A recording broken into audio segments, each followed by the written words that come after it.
What's going on, world? Hope everyone's doing good on this Thursday, February 5th, 2026. I'm going to make this real brief. Not going to talk y'all head off. I'm going to talk a little bit about this Carolina-Duke game. As y'all know, it's going down this Saturday, 6:30 p.m. at the Dean over in Chapel Hill. Both Carolina and Duke coming off of wins earlier this week. Carolina was up 30 points on Syracuse, and they kind of got lackluster down the stretch.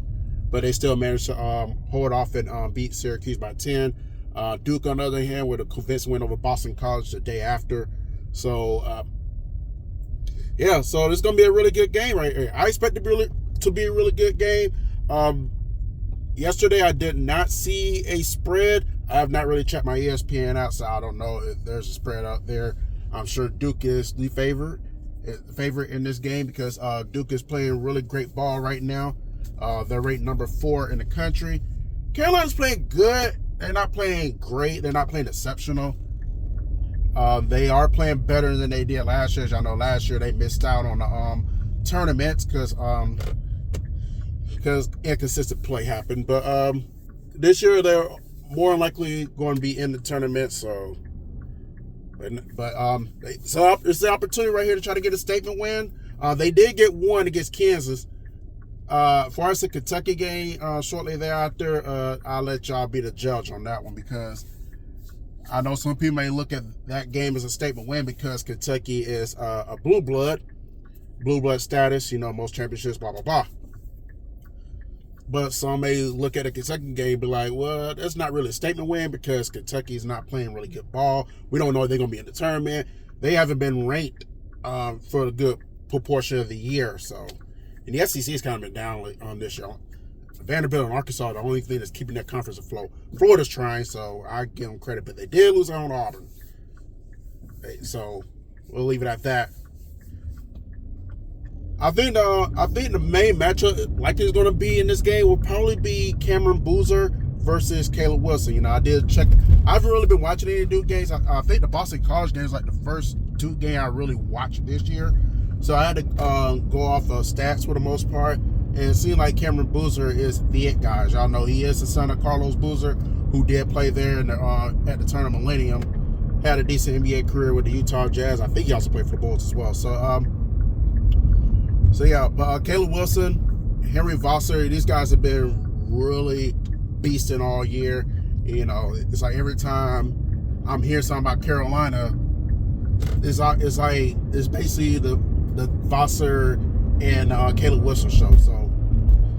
So I feel like that's going to be the matchup. I feel like whoever wins this game is going to come down to who does more between Caleb Wilson and Cameron Boozer. So, I do feel like it's going to be a good one. I feel like it's going to be a really close game. The thing about Carolina and Duke, you just never know. Like, Carolina could be the better team, and Duke can find a way to win. And vice versa. Duke can be the better team. Carolina finds a way to win. The games at Carolina, Duke can go in there and shock the world. Not really, but they can go in there and get the dub. Vice versa. This game goes to Durham and Carolina come out with a dub. So, you just don't know. But that's not me saying that Carolina will win. But it is me saying that I can't really pick a winner. Like, I seriously cannot. I'm having a hard time predicting this game. Part of me says Duke will probably win because they're probably going to be the favorite. They've been playing better ball. But I'm not counting them Carolina boys out. So we'll see what happens with this one. Like I said, tip-off is at 6:30. I'm sure that the Dean is going to be rocking. Carolina's going to be ready. They're going to be ready to handle their BI.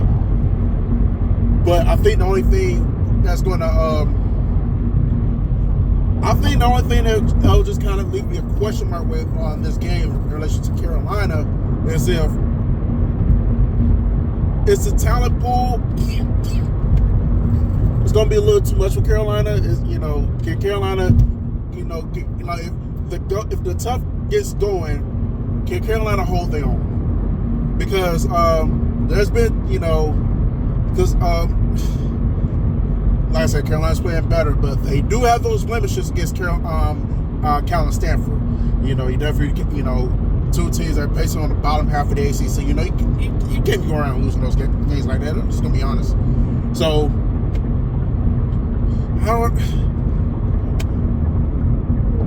I guess like my thing is, can Carolina play down the stretch? That's what I'm gonna be looking at going to this game on Saturday. Can Carolina play down the stretch? Can they? Because like if this game is close and Carolina can show that they can go toe for toe, they will have a chance in this game. But if they just falter down the stretch, that they go cold on the back and as the second half progresses, that's not going to be a good look for Carolina. That's going to be some trouble. So yeah, that's all I really got. I don't really have anything else. So we'll just see what happens on Saturday, and whoever wins. If not, then hey, just got round 2 in Durham next month. So only time will tell.